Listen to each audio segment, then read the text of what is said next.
یہ تو وہ آیت ہے کہ اس نے میرا دل گھائل کر دیا۔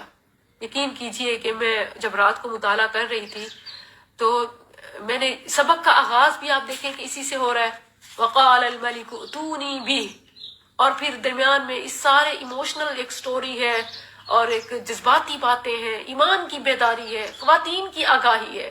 خاص طور پر دیکھیے تو صحیح نا، ایک بات ہم کہتی ہیں، کوئی ایک ہم سے غلطی ہوتی ہے اور پھر مرتے دم تک کوئی ادھر کا ادھر ہو جائے، قیامت آ جائے، کچھ بھی ہو جائے، ہم تو اپنے موقف سے نہیں ہٹتی۔ ذرا دیکھیے تو صحیح امراۃ العزیز کو، بے شک ایک بہکاوے میں آ گئی، نفس امارہ کا شکار ہو گئی، لیکن آخر تو اس نے حق بول دیا۔ ہماری زندگی میں کبھی کوئی ایسا مومنٹ آتا ہے کہ ہم بھی اعتراف کر لیں، مان لیں، سچے کی گواہی دے دیں، یا کہیں ہم سے غلطی ہوئی اس کو تسلیم کر لیں؟ ذرا دیکھیے تو صحیح کیسے اس نے اعلان کر دیا، الآن حسس الحق انا راودتہ عن نفسی۔ کبھی تو کہہ دیا کرے ہاں خاوند سچا ہے، گھر والے ٹھیک ہیں، مجھ سے ہی غلطی ہوئی۔ یعنی ہم اسی بات پر تلی ہوئی ہیں کہ ہم نے سسرال کو، ہسبینڈ کو، معاشرے کو، لوگوں کو، میکے کو، یا اسی طرح ہر مرد کو ہی ہمیشہ گالی دینی ہے۔ یہی ہم نے ڈیسائیڈ کیا ہوا ہے۔ اگر یہ صورتحال رہی تو پھر کبھی اصلاح ممکن نہیں ہے۔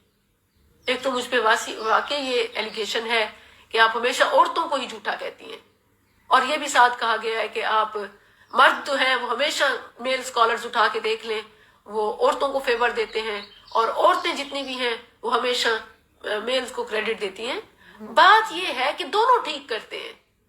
میں نے یہ ان دونوں چیزوں کو اور اس اعتراض کو خوب دیکھا کہ کیا واقعی یہ بجا ہے، تو بات یہ ہے کہ وہ دونوں ٹھیک کرتے ہیں، اعتراض بنتا ہی نہیں ہے، کیونکہ اسکالر کا کام ہی یہ ہے کہ وہ اصلاح کرے، اور ظاہر ہے کہ اصلاح میل اسکالر اصلاح مردوں کی نہیں کریں گے تو کیا وہ آ کے عورتوں کی کریں گے؟ اور اسی طرح فیمیل اسکالرز اگر مینشن عورتوں کی نہیں کریں گی تو کیا مردوں کو کریں گی؟ ہر کوئی اپنے دائرہ کار سے آغاز کرتا ہے نا۔ میری مخاطب اول بہنیں ہیں، خواتین ہیں، میں نے انہیں کہنا ہے کہ دیکھیں مرد نہیں بدلتے، چھوڑیے انہیں، آپ اپنی تو اصلاح کریں۔ آپ دوسروں کو چینج نہیں کر سکتی، آپ خود کو تو کر سکتی ہیں نا۔ وہ آپ کی بات نہیں مانتے، وہ نہیں سنتے، چھوڑیں انہیں۔ اگر ہم ہی ٹھیک ہو جائیں تو ہم ایون نہ صرف دنیا کی آبادی کا بلکہ ملک کی آبادی کا بھی نصف ہے، آدھی آبادی۔ اور بلکہ یہاں عورت کی اصلاح اس لیے ضروری ہے، عورت کو کھڑا ہونا اس لیے ضروری ہے کیونکہ یہ آدھی وہ ہے کہ جو باقی آدھیوں کو بھی پیش کرتی ہے، مارکیٹ میں لاتی ہے، پروڈکشن فیکٹری ہے، یہیں سے نیا مرد پروڈیوس ہوتا ہے، بھائی، خاوند، بیٹا، باپ یہیں سے نکلتے ہیں۔ تو اگر یہ اس کا ٹھیک ہونا آپ دیکھیں کتنا ضروری ہے، اور یہ ٹھیک نہیں ہو سکتی جب تک یہ اپنی غلطی تسلیم نہیں کرے گی۔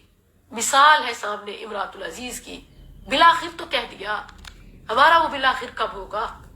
الآن حسس الحق انا راودتہ عن نفسی وانہ لمن الصادقین۔ ٹھیک ہے، آپ وہ جو ایک الزام ہے نا کہ 100% یہی غلط ہے، اس کے لیے بھی بیان ہے، ذالک لیعلم انی لم اخنہ بالغیب وان اللہ لا یہدی کید الخائنین۔ کہ ٹھیک ہے کوئی اونچ نیچ ہوئی، کوئی غلطی ہوئی، لیکن واقعی میں غلط نہیں تھی کہ مجھ سے کوئی بڑا فیل ہوا یا میری نیت ہی غلط ہو، یا اس طرح جو کچھ بھی ہمارے معاملات میں۔ ٹھیک ہے، کیسے یہ آیات ریلیٹ کر رہی ہیں، ہمیں جو جوڑ رہی ہیں۔ اور پھر یہ کہ کوئی کتنا بھی پاک باز ہو وہ سارا کریڈٹ اپنے آپ کو نہیں دے سکتا، یہ سب رب کی توفیق سے ہے، اور رب توفیق کنہیں دیتا ہے؟ جو اس قابل ہوتے ہیں۔ اللہ کا قانون ناانصافی پر مبنی نہیں ہے، وما ربک بظلام للعبید۔ اس قابل تو بنیے کہ رب آپ کا لیڈرشپ میں، امامت میں نام منتخب کر لے۔ ان ربی غفور الرحیم، ان دو صفات سے پھر پیغام ہے، بڑی موٹیویشن ہے کہ آ جاؤ، جس قدر بھی دلدل میں پھنس چکے ہو نا، اللہ ہے موسٹ ویلکمنگ، ہمیشہ ہر حال میں موت تک توبہ کے دروازے کھلے ہیں۔ وقال الملک ائتونی، آج سبق کا آغاز انہی لفظوں سے ہوا، اور پھر دوسری بار یہ آ رہا ہے۔ اور آپ دیکھیے کہ یوسف علیہ السلام کا ایک حسن تھا، حسن یوسف، کتنا تھا؟ نبی صلی اللہ علیہ وسلم نے معراج کے موقع سے واپس آ کے کیا بتایا کہ تیسرے آسمان پر یوسف علیہ السلام سے ملاقات ہوئی. انہو قد اعطی شطر الحسن، گویا اسے نصف حسن دیا گیا یا حسن کا بڑا حصہ. اچھا یہ پوائنٹ میں نے لاسٹ ٹائم بھی آپ کو بتایا تھا، اس کی وضاحت میں پھر ایک بار آپ کو اس حوالے سے ریمائنڈر دینا چاہتی ہوں، وضاحت دینا چاہتی ہوں. مجھے آخر میں پلیز ریمائنڈ کرائیے گا. ابھی میں اس ٹاپک کو پورا کرنا چاہتی ہوں. اب دیکھیں کہ یوسف علیہ السلام کو شطر الحسن ملا، ٹھیک ہے، حسن کا ایک بڑا حصہ یا نصف حسن ملا. وہ کیا بنا؟ قید کا سبب بنا. دنیا میں خاص طور پر خواتین، اب دیکھیں کہ ماں باپ کی بیٹیاں جو ہوتی ہیں نا، ہر ماں باپ کی بیٹیاں، خاص طور پر چونکہ میں بات کروں گی خواتین کی، سسٹرز کی، ویسے تو ساری اولاد، لیکن خاص طور پر بیٹیاں اور پھر اپنے والدین کے لیے وہ حسن کی اخیر ہوتی ہیں. جیسی بھی ہونا وہ کہتے ہیں ہماری بیٹی جیسا کوئی نہیں ہے. اور پھر دیکھیں کہ اسی حسن کی وجہ سے ہمیشہ قید ہی ہوتی ہے. صعوبتیں، مصیبتیں، یہ خوبصورتی ہوتی ہے جو پہلے دیکھ کے اونچا ہاتھ مارتے ہیں، بڑے خاندان میں، بڑے گھر میں بیٹی کو بیاہ کے بھیجتے ہیں، پھر وہی گھر، یہی خوبصورتی اس کے لیے قید بن جاتی ہے. اور کیجیے گا ان الفاظ کے پیچھے بہت بڑا درد ہے. اب دیکھیں وہی خوبصورتی اس کی صلاحیتوں کو زنگ لگا دیتی ہے، اس کے اختیارات چھین لیتی ہے، وہ ایک قیدی ہو کے رہ جاتی ہے. حتیٰ کہ بڑی عالمات، حافظہ، عالمہ، ڈگری ہولڈر، ڈاکٹرز، وہ بیچاری ساری اپنی سکلز کو ایک طرف رکھ کے صرف ایک کام والی بن کے رہ جاتی ہیں. یا کام کے لیے بھی اگر ہیلپرز میسر ہو تو وہ صرف ایک خواہش پوری کرنے کی، اپنے خاوند کی خواہش پوری کرنے والی ایک بیوی بن کے رہ جاتی ہیں، جبکہ دنیا میں اس کے علاوہ بھی کرنے کے بہت کام ہے. یہ تو ایک ذریعہ ہے نفس کی پاکیزگی کا اور سنت پر عمل کا، ایک سنت ہے، یہ پورا دین نہیں ہے.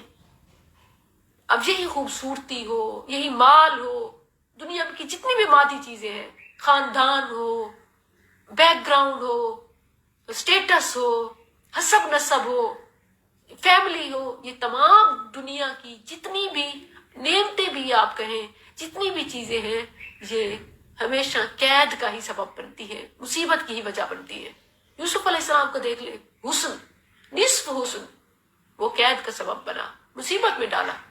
لیکن آپ دیکھ لیں کہ یوسف علیہ السلام کا علم اور ان کا عمل، کردار، سچا کردار اور علم جو اللہ نے انہیں دیا، اللہ نے تو حسن بھی اللہ نے دیا، لیکن جو علم تھا یہ کس چیز کا سبب بنا؟